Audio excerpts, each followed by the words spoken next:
अस्सलाम वालेकुम। आज मैं आप लोगों को बताऊँगा कि आप जो है फ़ेसबुक एड्स सीपीसी को किस तरह से लो कर सकते हैं, अपनी कोस्ट पर क्लिक को किस तरह से मेंटेन रख सकते हैं। काफ़ी लोग जो है मेरे पास रीच आउट कर रहे थे, काफ़ी लोगों के मैसेजेस आते हैं मुझे और ग्रुप में भी मुझे काफ़ी लोग जो है पोस्ट करके पूछते हैं कि हमारा कोस्ट जो है बहुत हाई जा रही है, तो ये किस तरह से लो होगी? काफ़ी लोग कोस्ट पर लीड के बारे में पूछते हैं, कुछ लोग सीपीसी के बारे में पूछते हैं, कुछ लोग कोस्ट पर लाइक के बारे में जिस तरह ये पोस्ट भाई ने की हुई है कि ₹5.5 का मुझे 1 लाइक्स पड़ रहा है, ठीक है? तो मैं किस तरह से इसको लो कर सकता हूँ? तो देखें, जब भी आपने एड एनालिसिस करना होता है ना, उसे आपने कुछ टाइम देना होता है। मीन का फर्स्ट डे पे आप कभी भी एनालिसिस ना करें। फर्स्ट डे पे आपको हमेशा कॉस्ट हाई पड़ती है। उसे आप ऑप्टिमाइज़ होने दें, मिनिमम आप उसे 3 डेज़ तो दें उसे ऑप्टिमाइज़ होने के लिए, ठीक है? तब जो है आप उसको एनालिसिस किया करें। तब जो आपने एनालिसिस करना है ना, सबसे पहले आपने ये देखना है कि आपके इंप्रेशन कितने हैं। क्योंकि मैं इस वीडियो में सबसे ज़्यादा जो फ़ोकस करूँगा सीपीसी पे करूँगा कि सीपीसी हमारी डाउन किस तरह से हो सकती है। तो उससे पहले जो है हमारे 2 मैट्रिक्स बहुत अहम होते हैं, वो सीपीएम होता है और सीटीआर होता है। अब सीपीएम जो होता है वो हमारे फ़ेसबुक पे डिपेंड करता है, ठीक है? वो कितने लोगों तक हमारा ऐड पहुँचा रहा है, ठीक है? हमने उसे कितनी कॉस्ट दी हुई है। हो सकता है कि आपकी कॉस्ट कम हो, या हो सकता है कि जो आपने ऑडियंस सेलेक्ट की हो वो बहुत नैरो कर ली हो। इस वजह से जो है आपके इंप्रेशन नहीं आते। जब आपके इंप्रेशन नहीं आते तो आपका क्लिक्स नहीं आता, ठीक है? जब क्लिक्स नहीं आते तो आपका सीपीसी जो आता है वो बहुत एक्सपेंसिव होता है। इट्स मीन आपके जो इंप्रेशन है वो आपके बहुत ज़्यादा होने चाहिए। जब आपके इंप्रेशन ज़्यादा होंगे तो सीटीआर भी, उसपे ज़्यादा चांसेस है कि सीटीआर आपका हाई होगा। जब आपका सीटीआर हाई होगा तो आपका सीपीसी जो है ये भी कम होगा। क्योंकि जो आपकी कॉस्ट है ना, कॉस्ट पर क्लिक, वो आपकी कम हो जाएगी। क्योंकि जब आपके सीटीआर ज़्यादा होगा, इंप्रेशन ज़्यादा होंगे तो थर्ड नंबर पे जो आपका सीपीसी है ना, वो आपका कम हो जाएगा, ठीक है? कॉस्ट पर क्लिक कम हो जाएगा। इसलिए आपने जो है अपनी जो फर्स्ट जो सीपीएम है ना, उस पे आपने अपनी ऑडियंस को टारगेटिंग करनी है और ब्रॉड टारगेटिंग करनी है और रेलेवेंसी आपने मेंटेन रखनी है। मीनिंग ऐसे ही ब्रॉड टारगेटिंग करने के लिए आपने ऐसा नहीं कर लेना कि आपने किसी और इंडस्ट्री के लोगों को टारगेट कर देना है या किसी और इंटरेस्ट के लोगों को टारगेट कर देना है, नहीं। आपने अपनी इंडस्ट्री में रह के आपने लोगों को टारगेट करना है जिससे जो आपके इंप्रेशन हाई होंगे, ठीक है? आपने ब्रॉड ऑडियंस को और एक्सपेंशन जो है ना आपके, वो आपने ऑन कर लेना है, ठीक है? उसके बाद आता है क्लिक्स। अब क्लिक्स जो है डिपेंड करता है आपकी एड क्रिएटिव पे।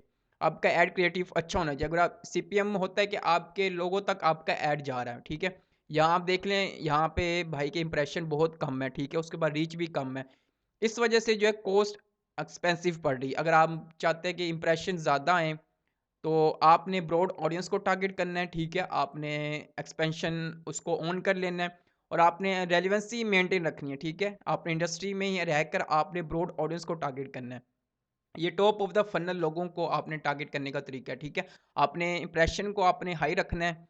जितनी ज़्यादा आप ब्रॉड ऑडियंस टारगेट कर सकते हैं अपनी रेलेवेंसी के अकॉर्डिंग, अपने इंडस्ट्री में रहकर, तो वो आप करें। जब आपके ज़्यादा लोगों तक इंप्रेशन आएँगे, रीच आएगी, उसके बाद लोग आपके एड्स पे क्लिक करेंगे। तब आपका जो सेकंड फेज़ होगा उसमें आपने एनालिसिस करना है आपका क्रिएटिव कैसा है, ठीक है? आपने सीटीआर को देखना है कि सीटीआर कितना आ रहा है।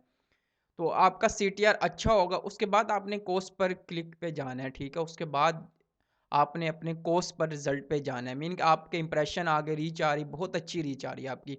उसके बाद लोग उस पे क्लिक करें, उसके बाद आपने देखना आपका कॉस्ट सीटीआर, ठीक है? फिर अगर आपको रिज़ल्ट में कोई डाउट होता है, ठीक है? कोई आपको लगता है कि मेरा रिज़ल्ट डाउन जा रहा है, उसके बाद आपने देखना है कि आपका सीटीआर कैसा आ रहा है, ठीक है? सीटीआर में अगर इंप्रेशन बहुत अच्छा आ रहा है, सीटीआर में मसला है, तब भी आपकी सीपीसी आपकी डाउन हो जाएगी। मीन का आपका इंप्रेशन अच्छे हैं और सीटीआर लो है, तब जो है आपका क्लिक्स जो है आपका सीपीसी वो हाई हो जाएगा। तो इस तरह आपने मेंटेन रखना है, अपने सीपीएम को भी मेंटेन रखना है। किस तरह मेंटेन रखना है? अपनी ऑडियंस को आपने ब्रॉड टारगेटिंग करनी है और पर्सनलाइज़ आपने ऐड बनाना है। ऐड मीन कि आपकी ऐड की कॉपी आपकी अच्छी होनी चाहिए, जो कि आप ऐड बनाएँगे पर्सनलाइज़। आप अगर जिस कंट्री में आप टारगेट कर रहे हैं, उस कंट्री के लोगों को नाम लिख सकते हैं अपनी ऐड कॉपी में। इस तरह से आपका पर्सनलाइज़ हो जाएगा। या आप कोई ऐसी प्रॉब्लम्स को मेंशन कर रहे हैं, तो साथ आप उन लोगों को करें जिन लोगों के लिए वो प्रॉब्लम फेस हो रही है। बिज़नेस ओनर्स को हो रही है, बिज़नेसमैन को हो रही है, या किसी भी हाउसवाइफ़ के लिए आप ऐड लिख रहे हैं, तो उसमें आप लिख दें कि हाउसवाइफ़, ठीक है? या आप अपनी मदर्स के लिए लिख रहे हैं, किसी मदर्स के लिए कोई प्रोडक्ट है, या उनके चाइल्ड्स के लिए है, तो आप वो मेंशन ज़रूर कर दें कि ये आपके डियर्स इसके लिए है, इसके मतलब एक पर्सनलाइज़ आपने ऐड बना के लिखना है, ताकि लोग उससे रिलेट कर पाएँ अपनी प्रॉब्लम्स को, अपने जो उनको प्रॉब्लम्स फेस हो रही है, वो उससे रिलेट कर पाएँ। जब वो रिलेट कर पाएँगे, ठीक है? उसके बाद वो क्लिक करेंगे, तब आपकी सीपीसी लो हो जाएगी। ये तरीका है कि आपने सीपीसी किस तरह से लो करनी है, आपकी एड क्रिएटिव अच्छा होना चाहिए। आप टेस्ट करें, डिफरेंट वेरिएशन आप टेस्ट करें, जो आपके लिए काम कर रहा है, उसके आप अपने एड्स के लिए सेलेक्ट करें। आपका सीटीआर किस तरह अच्छा होगा, जब आपका कॉल टू एक्शन अच्छा होगा, आपका क्रिएटिव अच्छा होगा, आप जब रेलेवेंसी आपकी हो रही होगी आपकी ऑडियंस के साथ, आपकी ऑडियंस रिलेट कर पा रही होगी, उसके प्रॉब्लम्स आप उसको बता रहे होंगे, ठीक है? तो उस तब वो जो है आपका क्लिक करेंगे। इंप्रेशन जो है मैंने आपको बता दिया, आपकी ऑडियंस तक आपने ऐड पहुँचाना है, किस तरह पहुँचाना है, आपकी ब्रॉड ऑडियंस होनी चाहिए, ठीक है? और रेलेवेंसी आपकी मेंटेन होनी चाहिए, और आपने जो है प्री इंडस्ट्री के अंदर रह के आपने टारगेटिंग करनी है। तो इस तरह से जो है आपका क्लिक हाई होगा, उसके बाद कॉस्ट पर क्लिक भी आपका कम हो जाएगा। और दूसरा जो होता है कि आप जो है दूसरे मैं आपको बताना चाहूँगा कि इंडस्ट्री की बेस पे भी आपकी कॉस्ट पर क्लिक हाई होती है, ठीक है? काफ़ी लोग जो हैं वो गारमेंट्स, जिस तरह एजुकेशन इंडस्ट्री है, ठीक है? एजुकेशन कैटेगरी है, इसमें सीपीसी कम होता है, ठीक है? लोग इससे इंस्पायर होके अपने रियल एस्टेट में चाह रहे होते हैं कि हमारा सीपीसी इतना है या कॉस्ट पर एक्शन हमारा इतना है, तो ऐसा बिल्कुल भी नहीं हो सकता। क्योंकि फेसबुक बहुत स्मार्ट है, उसे पता है कि आप ऐड जिस चीज़ के लिए चला रहे हैं, उसका आपको रेवेन्यू कितना जनरेट होगा, ठीक है? उसकी कस्टमर वैल्यू कितनी है जो आपके इसमें आएगा। तो इस वजह से आपको कितना प्रॉफ़िट होगा उस पर्सन से, अगर कोई आपका पर्सन कन्वर्ट हो जाता है, ये सेल आती है। इस वजह से उसकी सीपीसी उसी के अकॉर्डिंग डिपेंड है। तो आप जो है गारमेंट्स की अगर कोई बिज़नेस रन करते हैं, उससे इंस्पायर होके आप जो चाहते हैं कि मेरे जो ऑटोमोबाइल्स इंडस्ट्री है, ठीक है? तो उसमें मेरी सीपीसी इतनी ज़्यादा आ रही है, उसमें कम आ रही है, तो आप डिप्रेस हो जाते हैं, डिप्रेशन में चले जाते हैं।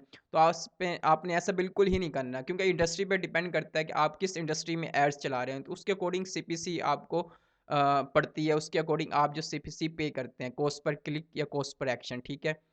तो इस तरह से जो है आपने ख़्याल रखना है, आपने अपने एड्स का आपने ज़रूर एनालिसिस करना है, और किस तरह से एनालिसिस करना है ये मैंने आपको बता दिया है। तो अगर आपको अभी भी कोई बात समझ नहीं आती, तो आप जो है मेरे से इस वीडियो के कमेंट बॉक्स में पूछ सकते हैं, और आप जो है मेरे ग्रुप में जाके आप यहाँ पे भी मेरे से पूछ सकते हैं। मैंने एक डेप्थ में आपको कॉन्सेप्ट देने की कोशिश की है, क्योंकि इसमें कोई प्रैक्टिकल करने की ज़रूरत नहीं है। इसमें मैंने सिर्फ आपको बताया, ऐड हर कोई चला लेता है।